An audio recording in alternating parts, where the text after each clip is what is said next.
feel safe. It's, you can't even get into the place. It's like a fort. I've tried. Exactly. Trust me. So I feel I've safe tried. there, but all it takes is for one person to think they're going to pull something over and just drop something in somebody's drink. So one of my girlfriends actually got roofied at the mansion, which can happen anywhere, but that's what happened, for us, and it was terrible. I mean, it was the most awful night of her life, and it was a big learning lesson for all of us because, we took care of her, and I guess some guy just thought he could, slip something in the drink and maybe, take somebody home from the mansion. A strange story is I had a friend who got roofied one night, a beautiful girl as well, and the person that came to her defense and saved her was Suge Knight.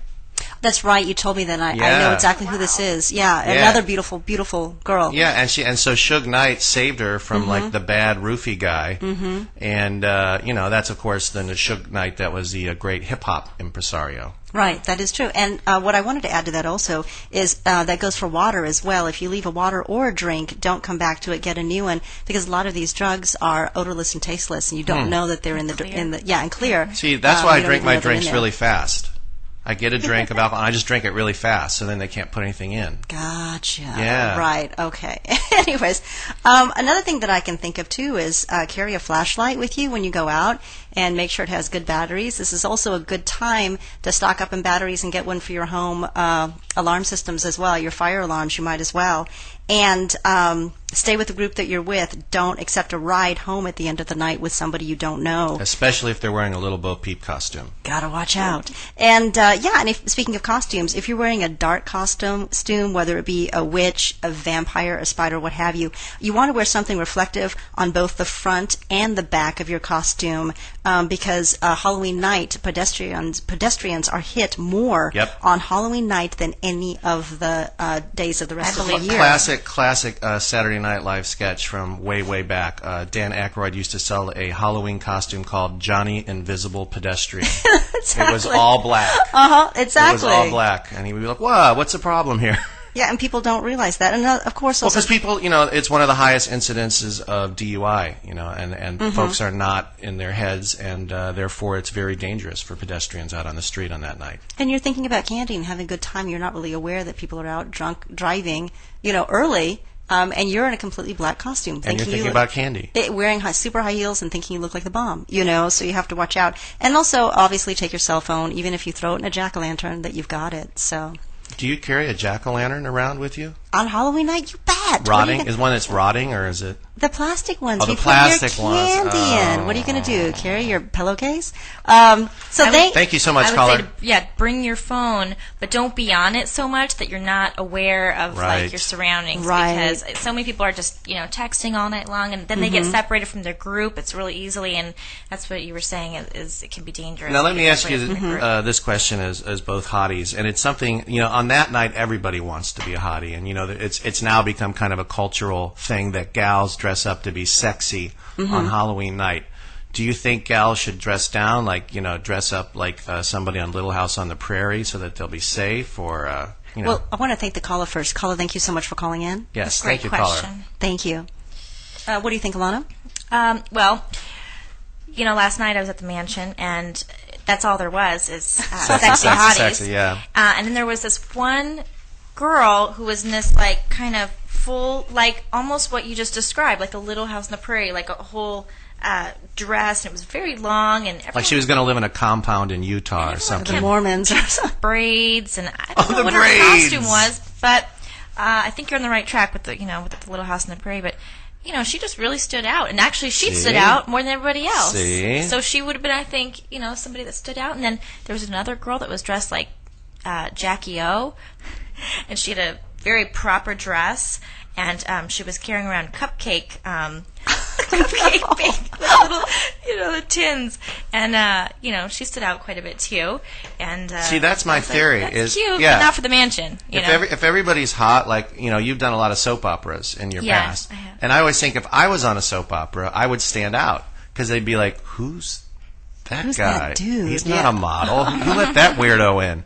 So that I think is a valuable tip for those who are trying to stand out on Halloween, and maybe it'll make you a little safer if you look like you're got a braid going down your head. Was she wearing a pillbox hat? I just have to know. Oh, the Jackie O costume. Was it the pink suit? Was it the Dallas suit? It was black. It was black. Oh, it's black. Okay, I thought the pink one was what she was wearing on that day in Dallas. I think was the pink I had pillbox to ask hat. her what she was. I didn't know. That's before your time, though. That's why. Now you have.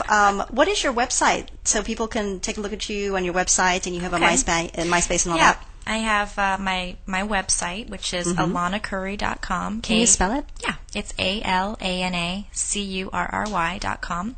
And then I also, if you're on MySpace, you can join me on there, which is myspace.com/Alana Curry. Hold on, guys. We have yet another caller. Awesome. Let me grab this person here. Hello, you are hooked up to Hottie Help. Welcome. Hi there. I had a question. Actually, it's kind of off the Halloween path, but it's sort of timely. Sure. Okay. And I've just tuned in, so forgive me if you guys have already gone into this. Have you guys been talking about the Ann Presley case at all? We have not as of like yet, but it's a good time to bring it up. This is a safety issue. Obviously, that's right in the news. Ann Presley, we just lost her this morning, the TV newscaster. Yeah, actually, I think she passed away at about 7 o'clock last night. And thank you so much, caller, for asking, because I was going to bring that up. I think it's pretty, important to the show. But yeah, Ann Presley was a news anchor in Little Rock, Arkansas. And earlier this week, she was found savagely beaten in her home while she slept in bed. She passed away last night, although there were reports that she was going to completely recover from her injuries. People know her. She had a small part in the Oliver Stone movie W that's out right now.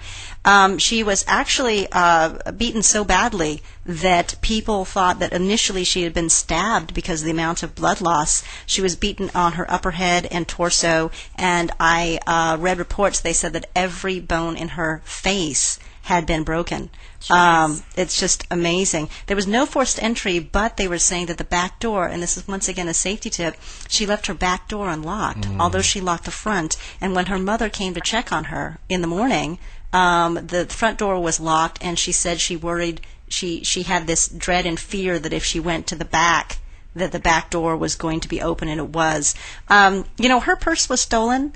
In my opinion, I question as to whether or not it was a robbery. Right. Well, we have a pal on the police department. What was their logic on this? They were saying... Yeah, I have friends at the LAPD, and they were saying, it's going to be really interesting to see the outcome of this case and to watch it as it unfolds. They said this is a crime more of violence than of robbery, that somebody could have taken the purse. Somebody she knew. Or somebody Really? who could have, somebody she knew, somebody who, because she was such a high-profile Right. person, everybody knew her, and she was on the news every single night. Somebody could have had an obsession with her, and somebody could have either taken the purse to dissuade people away from that and thinking that It's a robbery. that it's a robbery, Right. and be misleading and use credit cards along the way to put them on another trail, or somebody who wants to take something of hers as a token. Because I know that sometimes serial killers do things like that, or people that, stalk or are obsessed will take a token here or there. But they said there's an awful lot to do for a robber to come in to take one purse and beat the person senseless. Well, yeah, your whole crime at that point then is not about the robbery.